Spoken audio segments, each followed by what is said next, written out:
سورۃ البقرہ آیت نمبر 119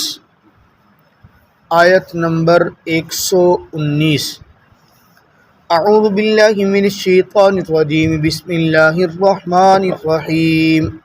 ولن ترضى عنك اليهود ولا النصارى حتى تتبع ملتهم قل إن هدى الله هو الهدى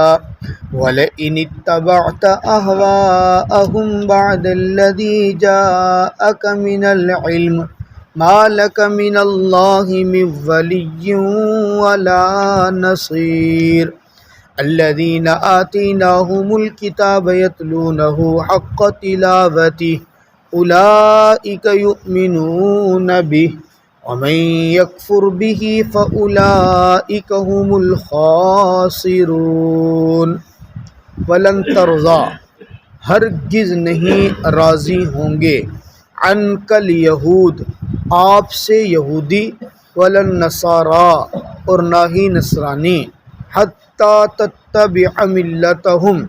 یہاں تک کہ آپ اتباع کر لیں ان کی ملت کی، ان کے دین کی۔ قل آپ فرما دیجئے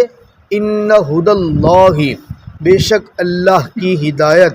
هو الہدی وہی بہترین ہدایت اور راستہ ہے۔ وَلَئِنِ اتَّبَعْتَ اور البتہ اگر آپ نے اتباع کر بھی لی اہواءہم ان کی خواہشات کی، بعد الذی جاءک من العلم بعد اس کے جو آیا آپ کے پاس علم، ما لک من اللہ من ولی نہیں ہوگا آپ کے لیے اللہ کی جانب سے کوئی حمایتی ولا نصیر اور نہ ہی کوئی مددگار۔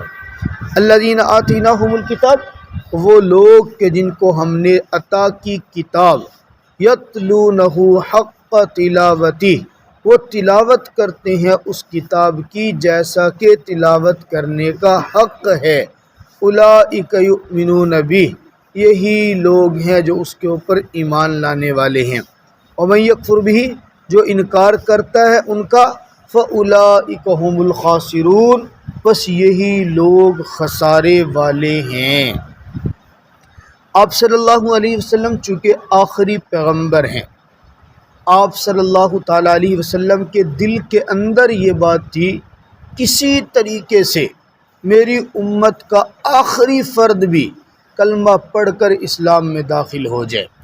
چاہے وہ اہل کتاب میں سے ہو، چاہے مشرکین میں سے ہو، چاہے رؤسائے مکہ میں سے ہو۔ آپ صلی اللہ علیہ وسلم اس تڑپ کی وجہ سے بسا اوقات اہل کتاب یہود اور نصارہ ایسے مسائل جن کی مخالفت قرآن پاک نے نہیں کی، جن کا رد قرآن پاک نے نہیں کیا، ان کے احکام کے ساتھ ملتے جلتے ہیں میرے آقا ان کی موافقت کر لیتے، تالیف قلب کے لیے، ان کے دلوں میں اطمینان پیدا کرنے کے لیے کہ چلو وہ یہ سمجھیں گے کہ یہ تو ہماری کتاب پر ہمارے مسئلوں پر تھوڑا بہت عمل کر رہے ہیں، تو جب ہماری اور ان کی کتاب ایک جیسی ہے تو چلو ہم مان لیتے ہیں۔ آپ صلی اللہ علیہ وسلم کوشش کرتے، ان کی موافقت کر لیتے کہ کسی طریقے سے انہیں اسلام کی طرف کھینچیں۔ شروع کے اندر یہ تالیف قلب کرنا جائز بھی تھا، آپ صلی اللہ تعالیٰ علیہ وسلم اس پہ عمل کرتے رہے، لیکن یہود بجائے اس بات کو مثبت لینے کے الٹا اس کو منفی پہلو میں لیتے اور سادہ لو مسلمانوں کو بہکانے کی کوشش کرتے، دیکھو جی اگر تمہارا دین حق پہ ہوتا تو تمہارا پیغمبر ہمارے مسئلوں پہ عمل کیوں کرتا، اگر تمہاری کتاب حق پہ ہوتی تو پھر ہمارے مسائل تم کیوں لیتے۔ تو آپ علیہ الصلوۃ والسلام کی الٹا اس بات کو اچھا لینے کی بجائے وہ برا لیتے اور مسلمانوں کو دین سے متنفر کرنے کی کوشش کرتے۔ آپ صلی اللہ تعالیٰ علیہ وسلم پر پھر اس وقت یہ آیت مبارکہ نازل ہوئی، اللہ رب العزت نے واضح اور واشگاف الفاظ میں فرمایا وَلَن تَرْضَىٰ عَنْكَ الْيَهُودُ وَلَا النَّصَارَىٰ اے میرا پیغمبر کچھ بھی آپ کر لینا، یہودی اور نصرانی کبھی آپ سے راضی نہیں ہوں گے۔ یہ تب راضی ہوں گے تتبع ملتہم کہ آپ انہی جیسے بن جائیں، آپ یہودی بن جائیں نعوذ باللہ، یا آپ نصرانی بن جائیں، اس کے علاوہ یہ آپ سے راضی نہیں ہو سکتے۔ اب قرآن پاک کا یہ حکم بظاہر تو پیغمبر صلی اللہ علیہ وسلم کے اوپر نازل ہوا، آپ کو مخاطب کیا گیا، لیکن آپ صلی اللہ علیہ وسلم کے واسطے سے پوری امت قیامت تک کے آنے والے انسانوں کے لیے، مسلمانوں کے لیے، کہ جب پیغمبر سے یہودی اور نصرانی کبھی راضی نہیں نہ ہو سکے تو پیغمبر کے ماننے والوں سے بھی کبھی راضی نہیں ہو سکے۔ آج وہ مسلمانوں کے اوپر طرح طرح کی شرائط رکھتے ہیں، اور ہمارے حکمران اور مسلمان یہ سمجھتے ہیں چلو جی خیر ہے، یہ مان لیں گے تو کیا ہوگا، یہ مان لیں گے تو کیا ہوگا، یہ مان لیں گے تو کیا ہوگا۔ تو جناب والا اس کے نقصانات پھر کچھ عرصے کے بعد آنا شروع ہو جاتے ہیں، وہ ہم سے راضی نہیں ہو سکتے۔ شروع میں پولیو آیا، علماء نے اس کی بڑی مخالفت کی، آج بھی فتاوی جات میں لکھا ہوا ہے۔